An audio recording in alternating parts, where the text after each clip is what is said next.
0-2 pitch, swing and a miss, struck him out.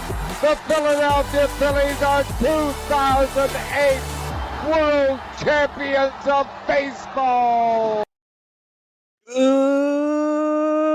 Good evening, Fixated Nation. Welcome back. Welcome back. Welcome back. I am joined tonight by the MVP of the Elizabethtown College Intramural Football Championship back in 2007, Chris Regensburg. Regs, do you remember that catch? Of course I do. I will get all credit to my quarterback, Josh Ebersol, who I couldn't have done it.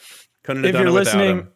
If you were listening, you the real MVP, Jay. You he the real is. MVP. I take no credit. He just put it in the breadbasket. All I had to do was hold on to it. Which he did every time. Listen, I'll never time. forget. The other thing I'll never forget about that is not only actually not effing it up and actually catching the ball, was that as soon as their other guy who was as tall as I was came over to defend me, Josh and I made direct eye contact and didn't speak, didn't even head nod. We just made direct eye contact, and we both knew exactly what was going to happen. Yeah. Regs just ran by that guy then. There was no way to guard Regs. Everybody knew it. There was no way. There was no way. He's too quick for the big guys and too big for the small guys. I was about to say, in my time, I was faster than you'd think I'd be. Yeah. We were so good, though. Oh, my God, we were. We were so good. That was a lot due to Josh. It was. Having a guy Josh like that, a quarterback, is unbelievable. Yeah. I mean, you don't see many guys who can throw a ball in an intramural league the way that Josh did.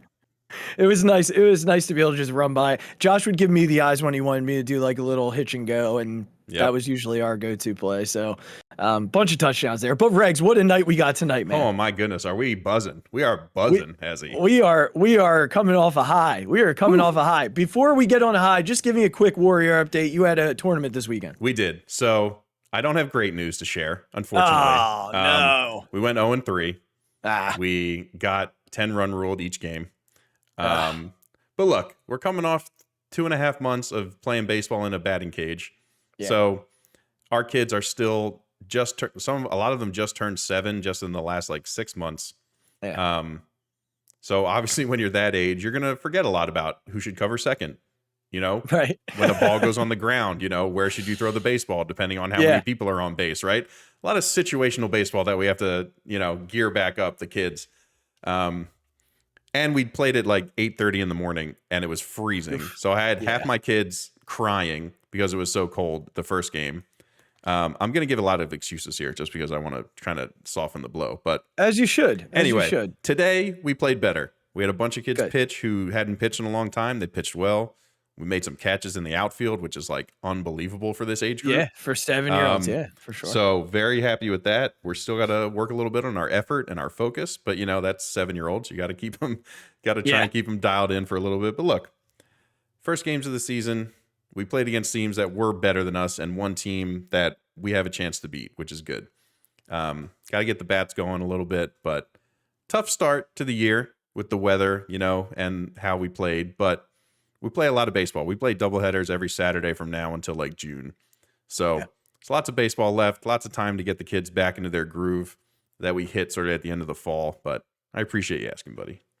Oh, always. I mean, listen, people want to know. The people want to know about the Warriors. Soon my slow pitch softball league will be starting, and I'll be updating there you go. people We'll have double on that. updates. There you go. Yeah, we'll have double updates. But tonight, man, we just finished our interview with Jack Fritz, producer on WIP, producer for the Phillies, Phillies baseball, and co-host of the High Hopes podcast.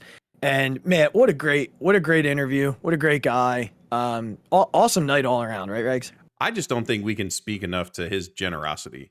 Again, we say this all the time. Azzy and I are just buddies, right? We're college friends who really love Philly sports. We don't have hundreds and thousands of Twitter followers, right? We don't have huge Facebook pages. And one episode, we talk about Jack almost every episode, which I told him. Yeah. I'm sure, we embarrassed ourselves a little bit, but it was worth it. But one episode, right, of asking him if he would want to come on, he takes the time to not only listen to it, but then to reach out and say, when we doing this? And I'll have that screenshot saved in my phones for the rest of my life. Because for a guy like that who, like he said, like is on a joking relationship with Scott Fransky and Larry Anderson and Kevin Franzen. I don't know. He's like, it's just unbelievable. He was gracious with his time, gracious with his answers. Can't say enough nice things about him. Yeah, and what struck me the most was his humility. The amount of times he said, "I'm just a guy," right? Yeah. And again, just super thankful for the time that he spent with us. The answers, the very thoughtful answers that he gave to our questions throughout the conversation. You guys will hear it in a few moments. Just how he became a fan and how his passion kind of grew throughout his life. Very interesting backstory and how he got to where he is now. And, again, a very smart baseball mind, and who I hope I can consider now a friend of the Fixated podcast, because we were very thankful once again to spend some time with him this evening. He's been a friend of the pod for a long time. He just didn't know it. Now he knows it. So now he's aware.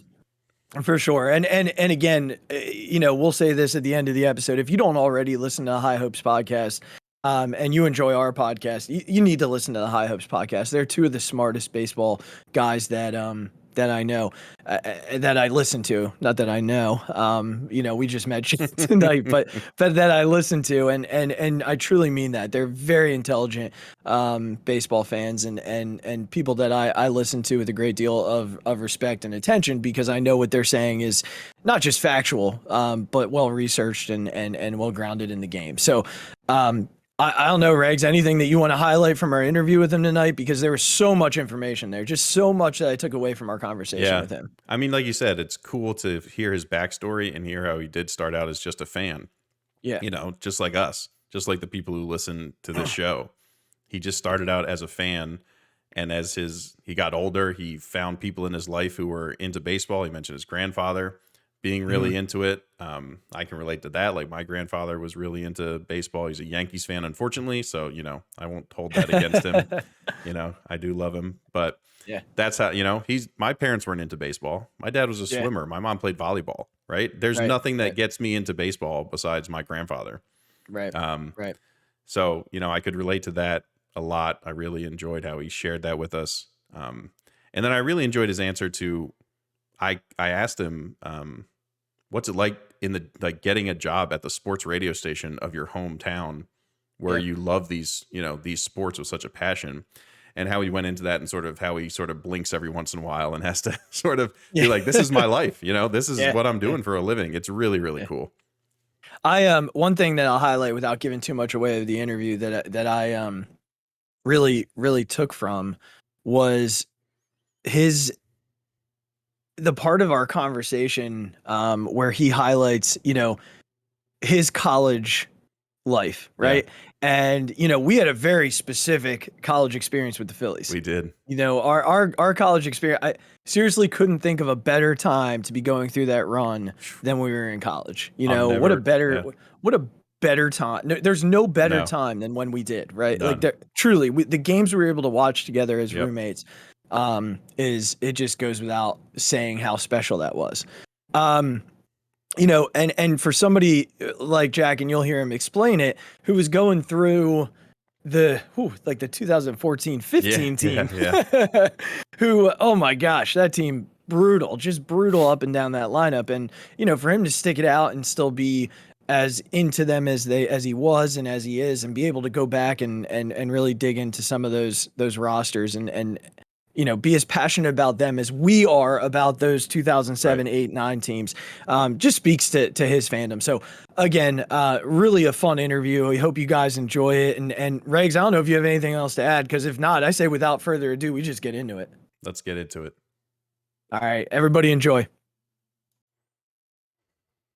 All right, Fixated Nation, the time is here. We've made it to the show. We are joined tonight by WIP producer and co-host of one of my very favorite podcasts, the High Hopes podcast. Jack Fritz has joined us. Jack, thanks so much for coming on tonight, man.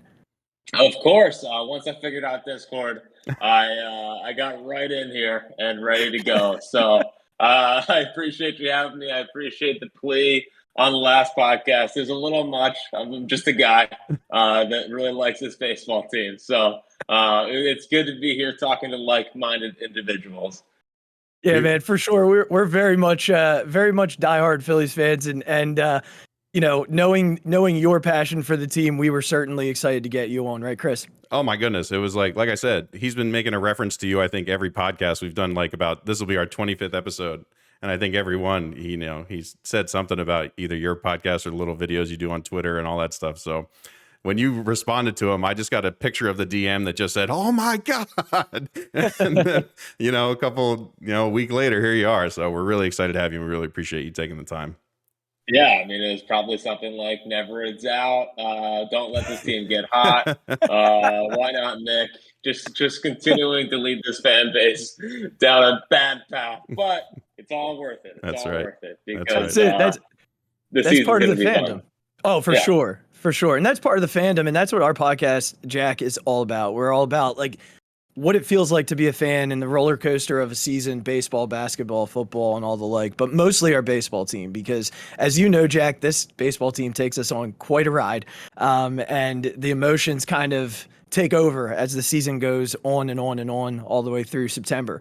But, one of the things that we're most interested in when we have people on the podcast is to give us a little bit about their evolution of fandom and how they got to the point that they're at now. So walk us through how you became the passionate Phillies fan and Philadelphia sports fan that you are. Just give our listeners a chance to get to know, why behind your passion for Philly sports. Yeah, I mean, so I'm an only child. So it was kind of just me growing up, and both my parents worked. So, most kids were watching cartoons and Disney Channel and Nickelodeon. And I swear, I just watched the recorded Sports Center and like Sports Rise over and over and over again.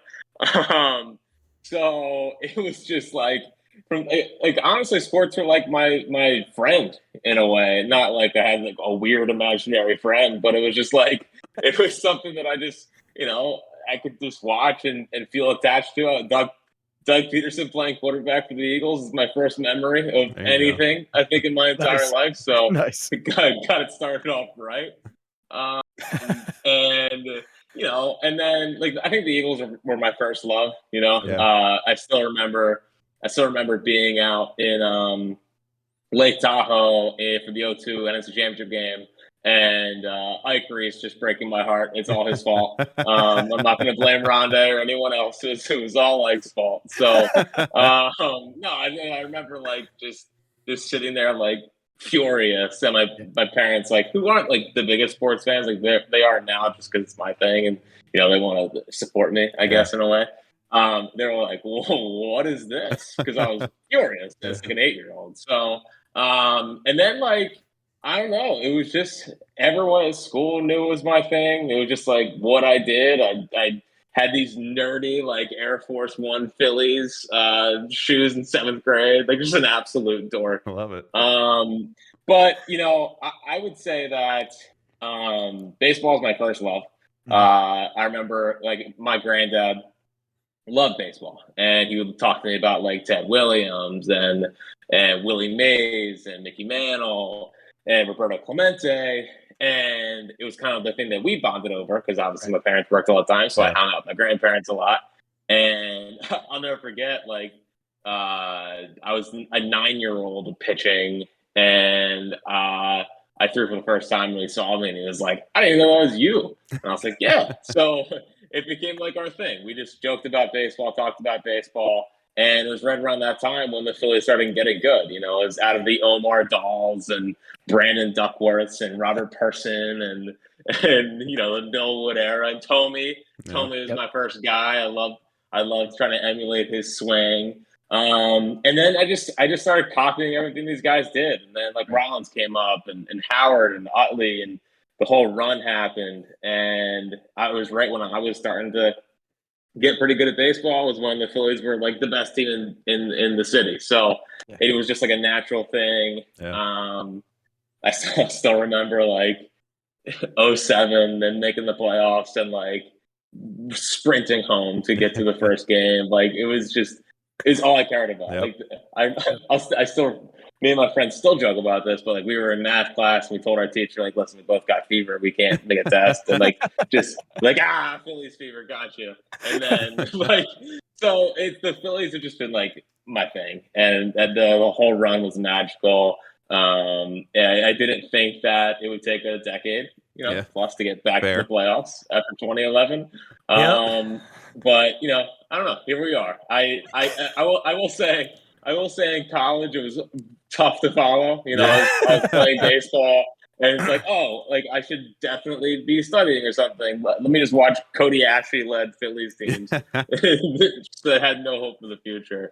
But yeah, it's just been my lifelong passion. I love Philly sports. I love the Phils, and it's not like some super exciting story. Just a nerdy kid that loved his baseball team that turned it into a career. Yeah, I was about to say, awesome. What was it like to then get a job doing that? Like, I have to think that, like, for a kid like that, after you tell your story, that's got to be just the dream, right? Outside of playing for the Phillies and, like, being in the stadium, right? As a good baseball player yourself. Well, listen, if I didn't lose my cutter and find Keystone Light, you're lucky I'm even on this podcast, I mean. You would have been a much harder get at that point. Yeah, it would have been much more difficult. Listen, Jack Fritz the pitcher. We're looking for 86 miles an hour with two seam sync to it at this point. That seems like teams are lining up for that.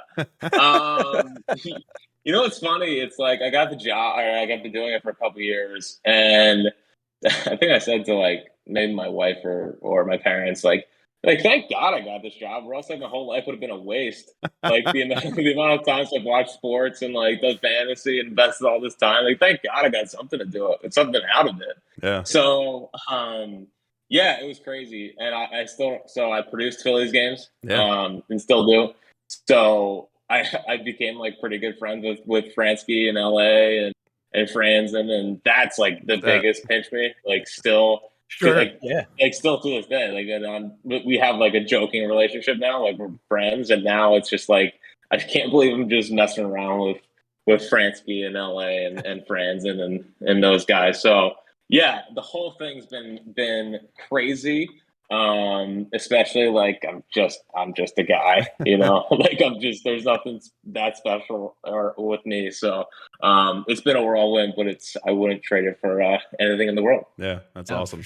For sure. And you mentioned, your college years being the doldrums of Phillies baseball, right? Like, so Regz and I, when we were in school, that was the run. Like we were seniors when they won the World Series. So I just take me back to that, and maybe your favorite player is not even from that era. I'm assuming it probably is, but like, who are some of your very favorite players that you've had over your fandom, over your years, Phillies baseball? Well, obviously the main ones, Rollins, Utley, Howard, Hamels. Yeah. Even though Hamels cost them the World Series or not, but no, I love Cole. That's like just fun to me. But my guy was Roy. I was a pitcher. Yeah, I wore 34.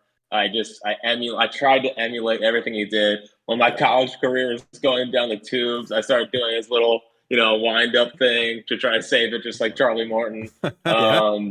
So Roy was probably my guy. But I don't know. I love all those guys. I mean, I think Worth's probably my most underrated favorite guy, even though he gets like a bad rep because of how it ended. But it's like 09 and 10 Worth was just unbelievable. Like I loved him. So, but I mean, the whole team's magical. And then post that, I mean, Aaron Altair, obviously. Clearly. Still have that grand slam off Kershaw. Kershaw, yep, you always have it. Pavetta, obviously. We'll never quit Nicky Breakout. Hector. I will always love Hector. We share that, Jack. But Regz is not a Hector guy. You're gonna have to get him. He was just not a Hector guy. Listen, Regz is probably right. He's probably right on this one. Besides closer, not in the closer role. Hector's elite. Closer Hector, kind of scary. Right. So listen, when I started having kids, I have 3 young boys under the age of 7. So my baseball watching went from, I'm watching every single game all the time to, oh my God, I have no time to do anything. Now it's coming back up because they're into baseball. Yep. Like my oldest son plays travel baseball and I coach, but now he's into it. So I get my excuse to watch Phillies baseball again. And of course, when you're just Good. seeing on Twitter, you know, and watching highlights of Hector blowing saves and all those things, you get a certain opinion, which I was proven wrong, and that's okay. I have some wrong takes, Tyrese Maxey, but that's for a different, you know, that's for a different episode, not this one. Hey, join the club. Although one of my takes is starting to heat up a little bit with why not Nick. We might be back. We're going to talk about that. Trust me. We're going to get there. We're going to get there. It's on the list, Jack. It's on the list. Hey, real quickly, because I won't tell you mine until I get yours, but give me your most despised non-Phillies player in the league. The guy that you look at and you're like, that hate the face, done with him. Who is your guy? That's a tough question because I really do like a lot of, because I play fantasy, so I probably, you know. Sure. That's fair. That's fair. Who screwed? That's fair. I'm trying to think of someone that really screwed me. I mean, I don't know why. I guess like I've always hated Mark Melanson.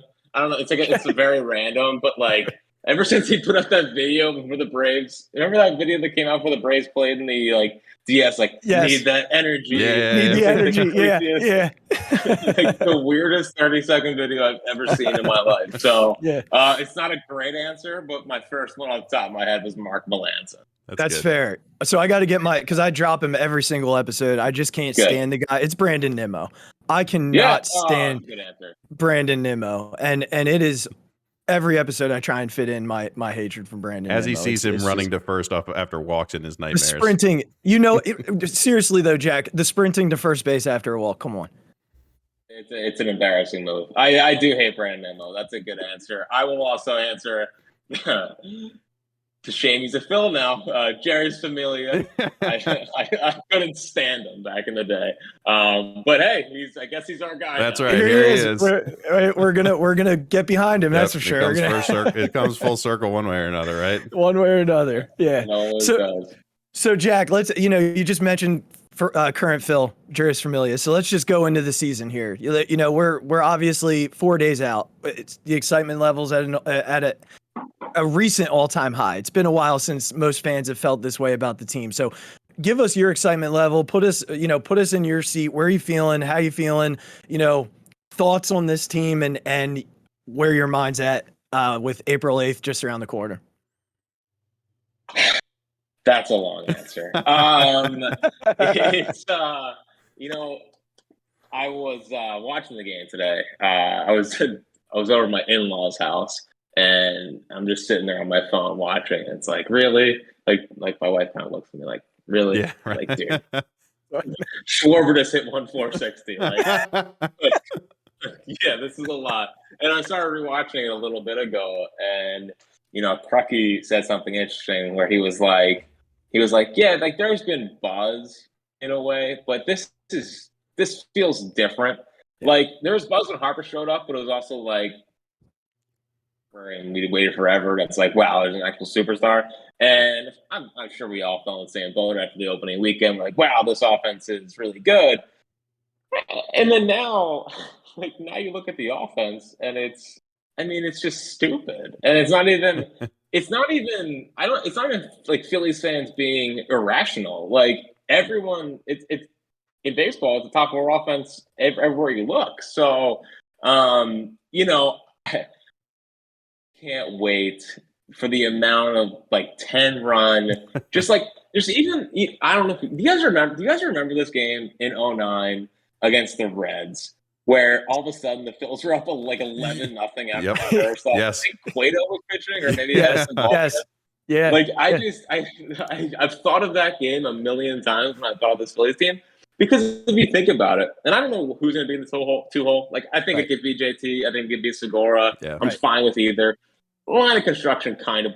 It's not that important. You know, I mean, you never know who's going to have a big night, who's not. I think Schwarber should be in the leadoff. I think Harper should be in the 3-hole. Yeah. I think Castellanos should be in the 4-hole, and everything else is whatever. Actually, I would put Stott in the 9-hole to try to get an on-base guy ahead of Schwarber. So that's my. We were just talking about that. I was saying I would love to see Gene just hit singles and then see Schwarber come up like every single game. Like just give me that on a loop, please. Yeah, I mean, so it's you know, it's just relentless. I mean, Schwarber into whoever bats 2, and then you're gonna have to face Harper, Castellanos. Now it was interesting today, him batting Didi behind fifth, them to go lefty, righty thing, which is it's fine. I mean, anytime Reese Hoskins is your 6-hole hitter, and I'll take it. Yeah. So it's just for me, the offense is obviously the main one, and I just think this city is going to fall really hard for this team. 07, people love offense. And I'm a baseball nerd, but I get for the casual fans, like just wanting a team that's going to hit the crap out of the ball, right. and that's going to be this team. And I just think with the personalities, like I think Schwarber is going to give the Kelsey speech at the parade in a couple of years. Like Castellanos has that edge where if any guys are kind of down, he's going to be on them. Yeah. And I love Bryce and I love JT and I love Hoskins, but I think they're kind of passive in that way, and I just think that Schwarber's a guy that's going to be like the fun loving, everyone wants to be around him, good vibes, good energy. Castellanos is going to be like, wake up. Yeah. And then everyone else is just going to fill out around him. So, for me, I guess my thing is like, I'm just excited for the city to fall back in love with baseball again. I was watching the video yearbook earlier today that came out, which is same. Yeah. It's just so it's so exciting. Yeah. I mean, I feel like I can't believe they put the freaking Padres game pass ball in it. It's like, really, you could have saved that one. We could have gotten rid of that. Yeah. I mean, come on. But it was like, I honestly like the Wheeler game. I came up again, and like I had chills again. The Mets game, you mean? Yeah. The Mets game on Doc Day. The Mets game on Doc Day. Yes. And that whole weekend, the Harper homer off Edwin Diaz where he points to the sky. I need that I don't need 81 of them or whatever, but give me at least 50. Give me at least 50 of that. So I'm just really, really excited for the season to get started. I am so over spring training. Like what they did today was incredible, but it's like, guys, can we save some of this for April 8th? Please, just save some of it. So, the pitching staff worries me, obviously, because of the shortened spring training and 13 straight games right off the jump, and there's already been injuries down in camp. But hey, man, if you can score 10 runs a game, good luck. Stopping I think the pitching staff can do their job for the most part. Yeah. You'd mentioned you mentioned Bryson there, and you mentioned some of the other guys that have come around, right? Like Schwarber, clearly, his press conference said everything we need to know about Kyle Schwarber. He talked about, I'm used to winning baseball, and that's what I plan on doing here in Philadelphia. The Castellanos quotes that came out of that press conference need to be on T-shirts all over the city for the rest of his tenure here in Philly. But one thing that we've talked about here on Fixated quite a bit is the impact that this is going to have on Bryce. Like you guys talk about this quite a bit on High Hopes, and right now we have Prime Bryce. Like we are in the midst of Prime Bryce, and Prime Bryce carried this team for a month and a half last year in a Ryan Howard fashion, like we haven't seen since that timeline. What this means for him and what Schwarber being in front of him is going to do for him, and then the protection that he's going to have behind him. I don't know that there's enough words, are there, Jack, for like what we're going to see from Bryce Harper this year and moving forward? I mean, he has a 1,500 OPS in spring training so far. So is it fair to expect that? What's funny is Bryce is obviously ridiculous last year. I mean, all right. I think he was ridiculous for the second half of last year. I think, and now the first half, he got hit in the face. So you never know. You never know. The second half was, he didn't make the All-Star team. So for him to win the MVP after not making the All-Star team is ridiculous. Right. So I just watching him, and I'm like, is he the best hitter in baseball? I still heading into even this offseason, I was like, well, he's probably still behind Tatis. He's behind Soto. I still think he's behind Soto because Soto is incredible. Yeah, probably behind Acuna. But then I keep watching him in the spring, and I'm like, the guy's his average exit velocity right now is 98 off his bat, which is insane. It's just insane. And I read some article from MLB.com. I don't think it was Zalecky, but it could have been. But how he has two different swings now. So, I think one is for when he's a heading count and really trying to do damage, and one's for when he's expecting off speed. Yeah. So it's like, how do you pitch to him? Right. He had equal home runs doing, both. Like one's toe tap and one's his usual kind of load. And so you have Bryce, who hit 360 or 358 when Hoskins went down last year, aka like his only real protection in the lineup. And now you're adding Nick Castellanos behind him, a healthy Hoskins, JT who looks phenomenal in spring, Didi who looks healthier. Like I saw his MVP odds today; it was like plus 950, and I was like, I might have to do it again. Like I honestly believe that Bryce is going to have a better year this year than he had last. Like he looks incredible, and I hope I'm not getting ahead of myself, but that's just how I feel right now. Yeah. How do you think the sort of pressure release that Schwarber and Castellanos coming in?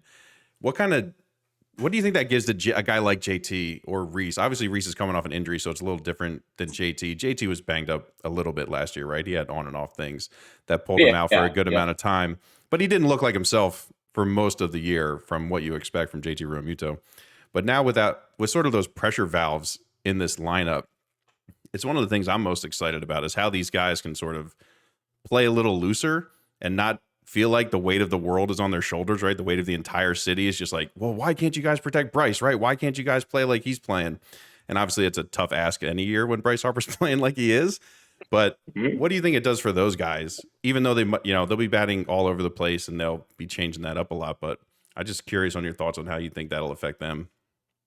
Well, the nice part about adding those guys in is that I love both, but neither won anything before. Neither knows what it really has taken to get to the postseason. Yeah.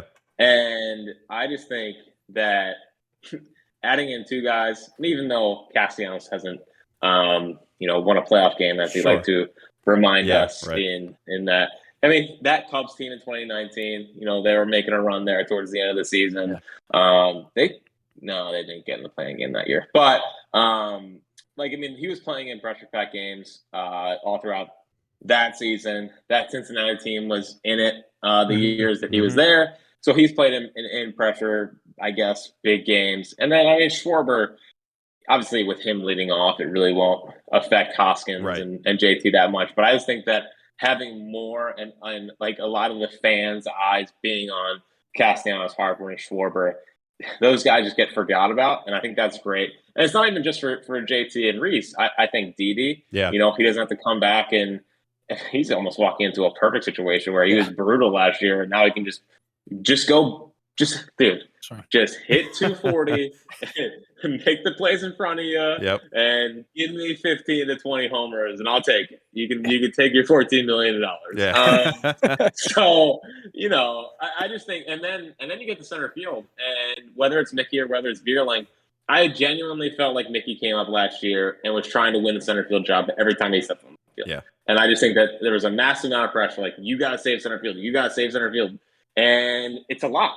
And I just think now, taking this back on the 9-hole and just chill and play good defense, center field is not going to be that big of an issue to me like it was last year. Like, it's making everyone's job easier. Bryce is going to be Bryce. That's not a problem. But even like Gene, if you want to bat in the 2-hole and go slap the ball the other way and have 200 hits and whatever, go do it. Because there's not like they have to live and die every single night just trying to win every game by themselves. They have so much more help now. And the nice part is that when those guys do slump, because hitting a baseball is the hardest thing to do in sports, there's a bunch of guys behind them that can lift them up. So the defense is the defense, but the offense is one not to be worried about, I'd say. So you mentioned Mick. I think it's time to go there, Jack. And you are the Mickey Moniak stand, and that like you are the guy who has had his back from day one. You've always been a Mickey Moniak guy. And your thoughts, has Kevin Long fixed your boy? Like, is it happening? Are we getting the Mickey Moniak year? I promise you, I'm trying to downplay my excitement. Like, I don't want to mush him. I don't want to ruin his season. I don't want to put too much pressure on him. Listen, I don't know if we'll ever see the number one overall pick, but man, if you give me 250 and 15 to 20 homers out of center field and you play good defense, like, I'll take it. So, I don't think there's like insane upside, but I think there's a good player there, which is what I always said. I always thought there's a good player there. His hands look really, really quick. Looks like he's able to get to outside pitches now and do damage. I mean, wish we would have moved him closer to the plate 3 years ago. Yeah, right. Like, that's all this took. But he even looks.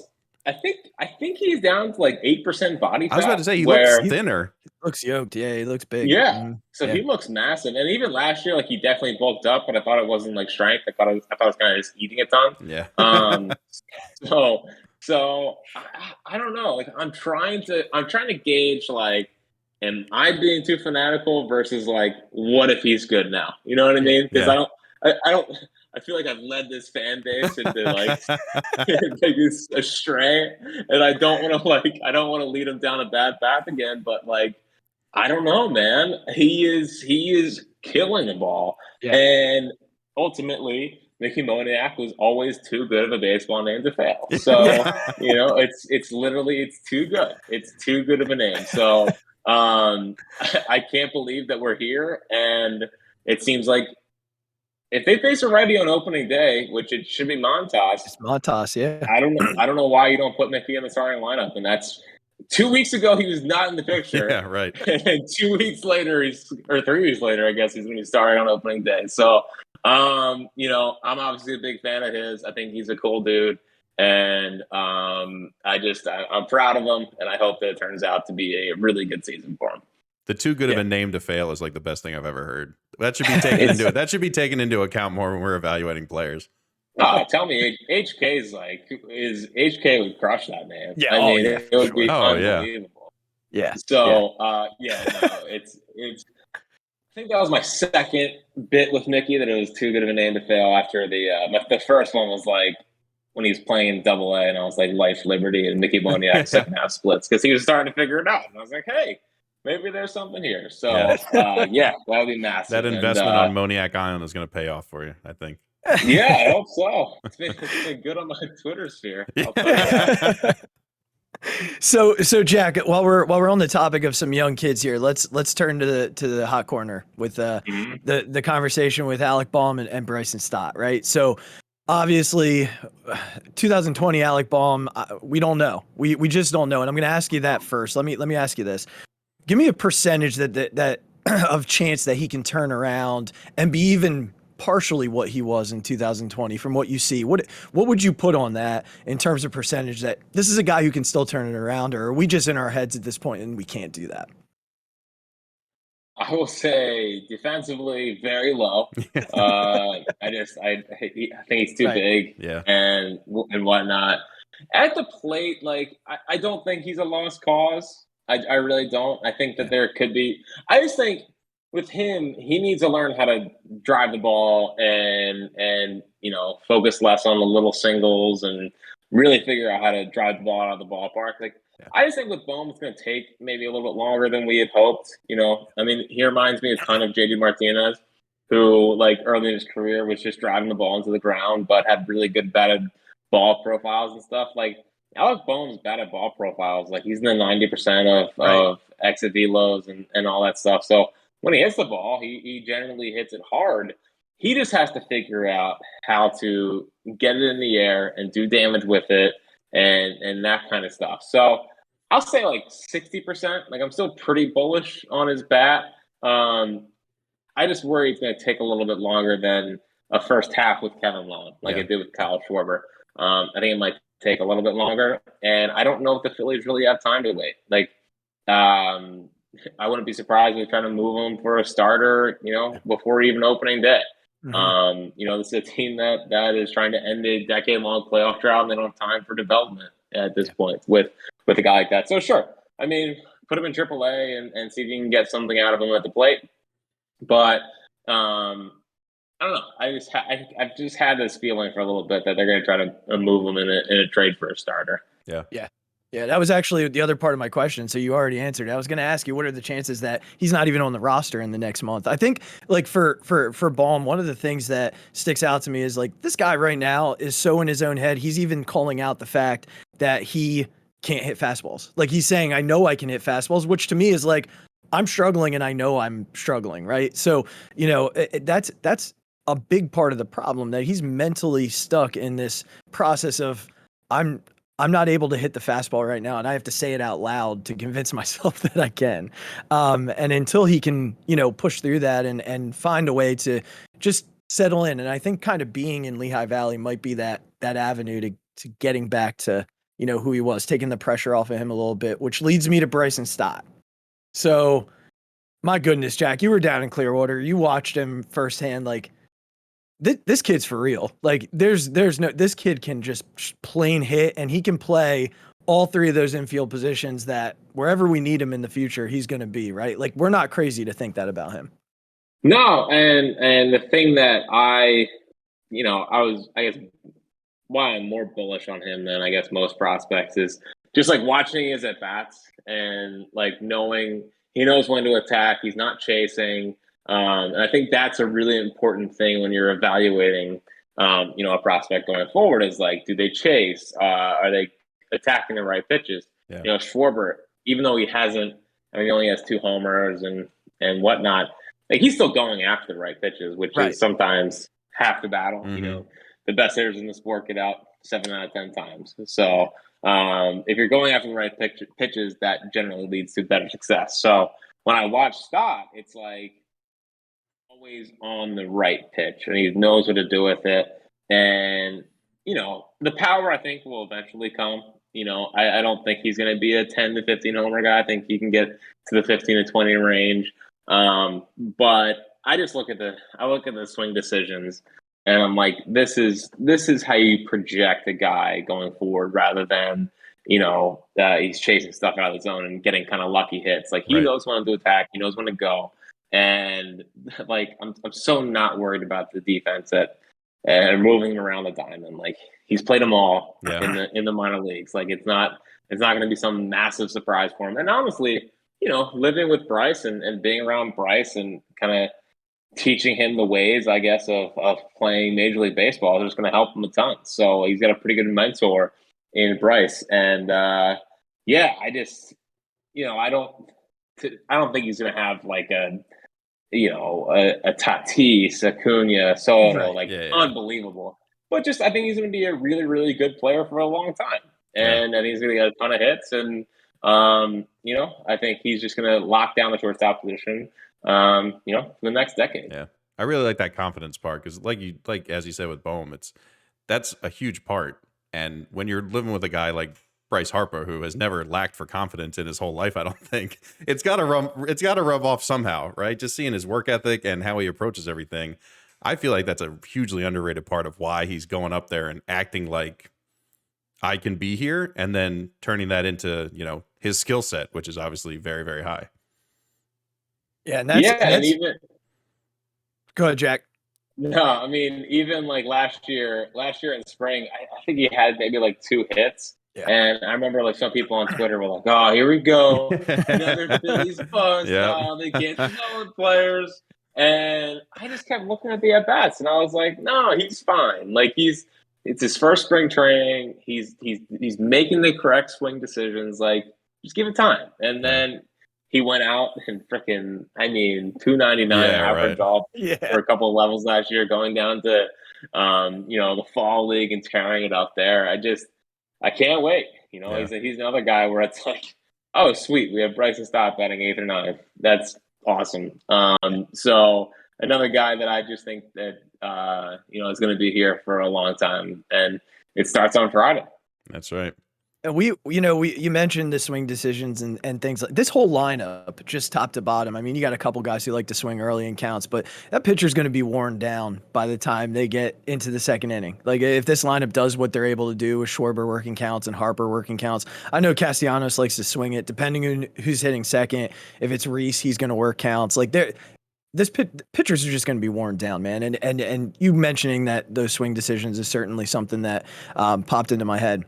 Right. Jack, we know, we again want to thank you so much for all your time tonight. Just a few more questions for you. You are a big minor league guy. You follow the system as closely as more than most people that I know.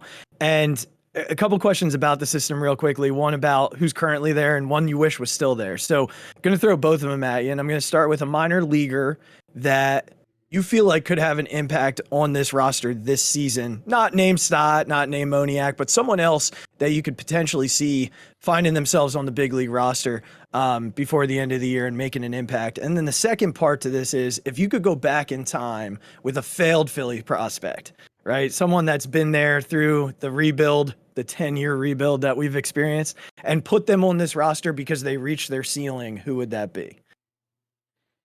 That's a that's a loaded one.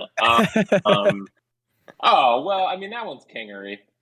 Okay. All right. I mean, Kingery was the guy. I mean, I really, really liked him. I thought he was going to be, when the scout said, "Oh, he's Dustin Pedroia with more talent," I was like, you know what, you're right, scout guy. I agree with you. Now, I will say, I think I've definitely learned a lot more.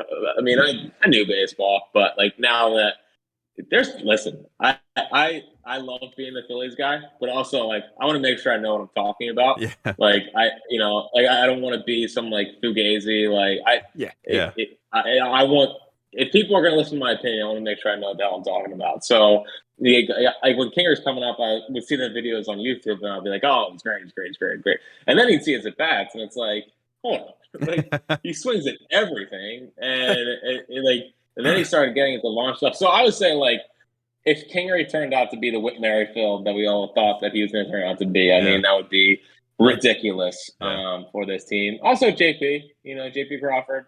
Okay. I mean, he's a Gold Glove caliber defender. Sure.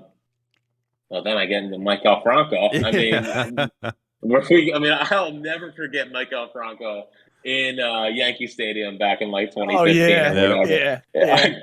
It's yeah. All right, hold on.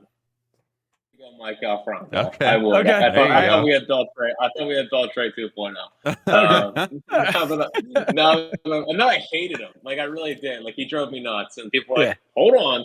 I was like, "He's not. Trust me. Just move it. He's not. He's not the guy. He's not the guy." Yeah. So a guy that could help this team this year. It's tough because I think they're guys that I'm really excited about are more for next year. Sure.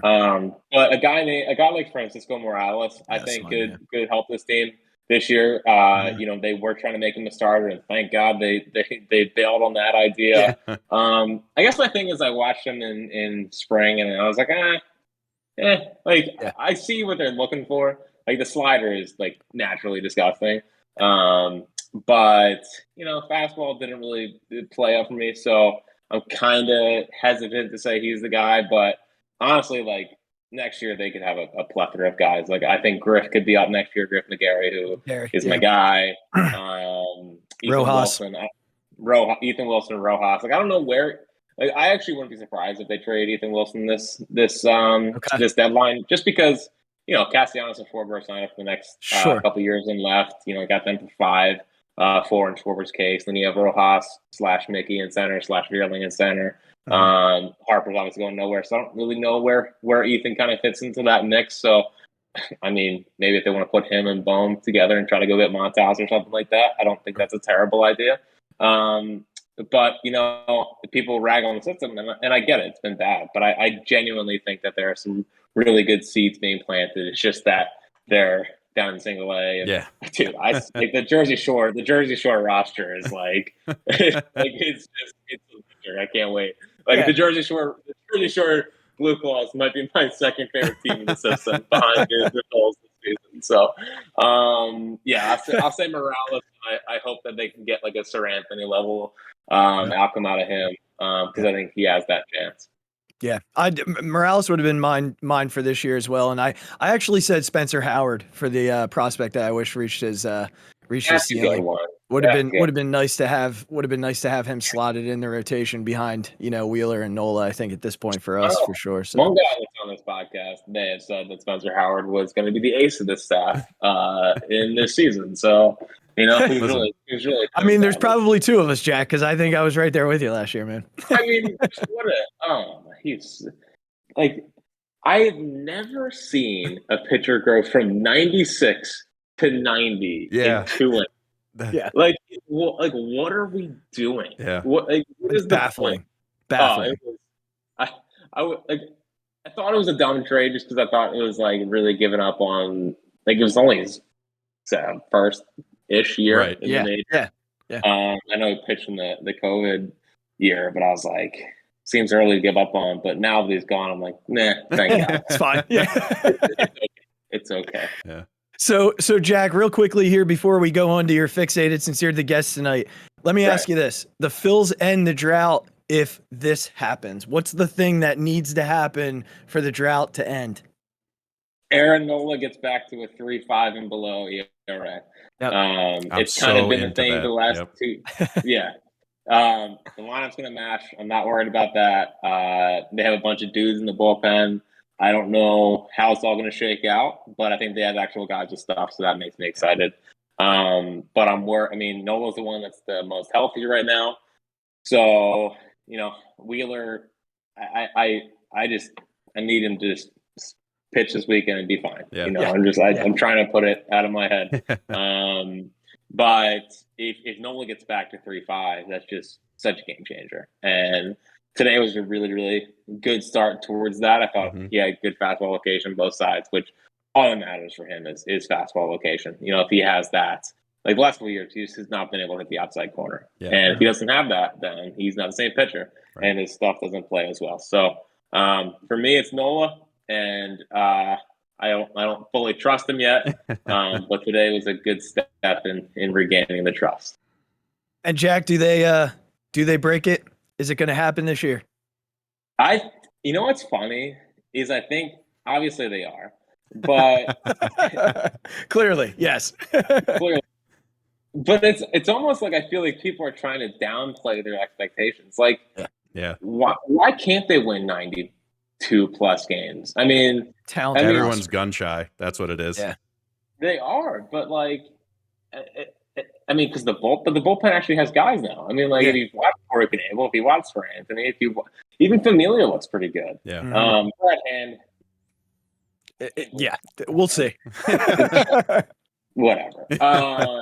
And the staff, like, I don't know, they're the top 8 staff in baseball on paper.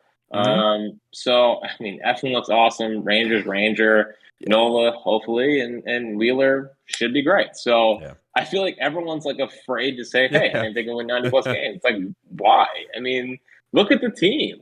I mean, look at how they're constructed. So I think they will. I know they will. Not worried about it. It's gonna be fine. 90 plus games. There it is. I like it. There it is. Certified. That's right. All right, Jack. So we always have the guests do our fixated rant at the end of the episode. So at this point, my friend, I'm gonna pass it to you and give you the stage, man. All right. Well, there's a lot of things that bother me, and most of it comes off of Twitter. Let me just say this. I know it's been a down decade. I know it's been a long time with it. But like, they're going to be able to catch the baseball. Like you don't need to keep looking for these little things for a reason why you can't believe in this baseball team. Just buy in. Like, you're not gonna die. Just buy in. And if you get hurt, you get hurt. But would you just I don't need to hear about the defense every day. I don't need to hear they should go get pitching. It's like, well, what are you talking about? What I would like another starter's fine, but like, we don't need to go get more pitching. They have enough here that they should be able to get the job done. Like, I'm sorry that they're not going to have the Dodgers bullpen in 1 year under Dave Dombrowski. Like, it takes a little bit of time. The general, like, sky is falling Phillies fan drives me nuts. Like, just calm down. I know it's been a long history. I know they have like 11,000+ losses. I know it's been, I know they've given you plenty of reason not to believe, but just throw it out the window. That's one. Number 2 is Rhys Hoskins is a good offensive player. Like, I can't take the freaking, he batted 2-4. Like, man, he had like a pulled groin and was literally could not dive on a baseball field last year. Yeah. That guy had 27 homers when he couldn't feel his groin for a majority of the season. If he took out his 0 for 32 streak or whatever that was out of nowhere, I think he bats like 260 with 30 some homers and 100, like almost 100 RBI. Like, he's our 6th-hole hitter now. He's a good offensive player. Leave Reese alone. And I guess my last rant is, just because Scott Kingery moved around the field doesn't mean that Bryson Stott's going to be a failure. Like, it's not every prospect is Scott Kingery. Like, Scott Kingery wasn't good because of Scott Kingery. Yeah. Like, guys have been moving around a diamond for the last 5 years. It's modern baseball. All they wanted to do was generate more value, and he couldn't do it. Bryson Stott has played third, short, second in the minor leagues. He has a more advanced approach to the plate. Like, I'm sorry Scott Kingery sucked, but it doesn't mean that Bryson Stott will suck as well, because he won't. He's a good, solid baseball player. Everyone calm down. That is, my God. That's the one. We might just play that one. If you ever need an example of what the fixated section is, we're going to use that, right? Like you said, as the example from now on. That was perfect. That was perfect. And you know what, Jack? Here's the thing. In the last episode, I said that I was so cautious about Bryson Stott because of what you just talked me off the ledge of. Like, I was that person who was so paused on Bryson Stott because of the Scott Kingery experience.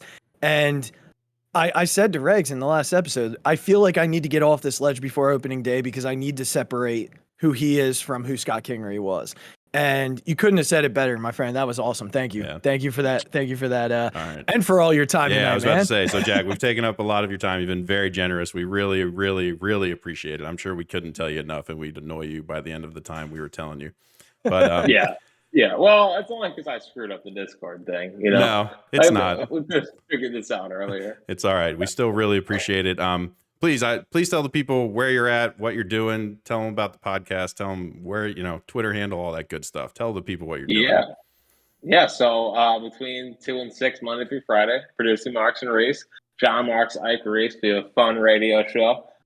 It's a lot of Eagles talk, but we mix in some fun Phil stuff and meltdown about the Sixers. So I think you'll enjoy listening to that. And then there's obviously the High Hopes podcast, where with this podcast that we're on now, Fixated. If you need more Phil's talk, come out and check out High Hopes.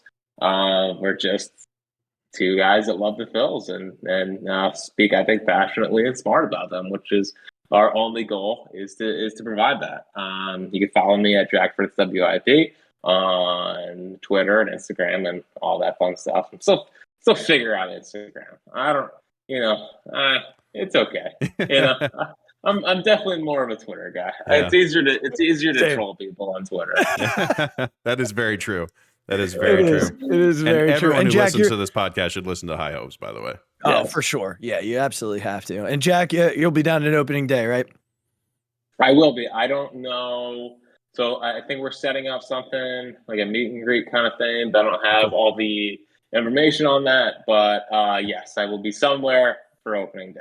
Yeah. Awesome. Yeah, we'll be down at the stadium. My wife and I will be down there, super excited about the game. And again, Jack, thanks so much, man, for all your time tonight. For everybody listening, again, make sure you check out the High Hopes podcast, one of my very favorite podcasts. He and James Seltzer do an amazing job talking Philly baseball and doing it in a smart way, like you said. They really do, and it's engaging, it's funny, and it's very intelligent baseball talk. So as always, make sure you follow us at the Fixated podcast everywhere. You can find us on B&B podcast platform. Make sure you follow me at the Mic Drop 5. I won't give Regz his Twitter handle. He hates when I do. Follow Fixated Pod. Subscribe to the YouTube channel. Don't follow me. I don't say anything smart. Don't worry about it. Follow Jack and follow Azzy for more smart all right, guys. About stuff. Thanks again, Jack, for all your time tonight, man. We appreciate it. Everybody, make sure you give us a listen on Thursday night. We'll be doing a pre-opening day episode before the Phillies start their season. Cannot wait for Friday. It's going to be an amazing, amazing day of baseball. So everybody take care, be good, and we'll see you on Thursday night.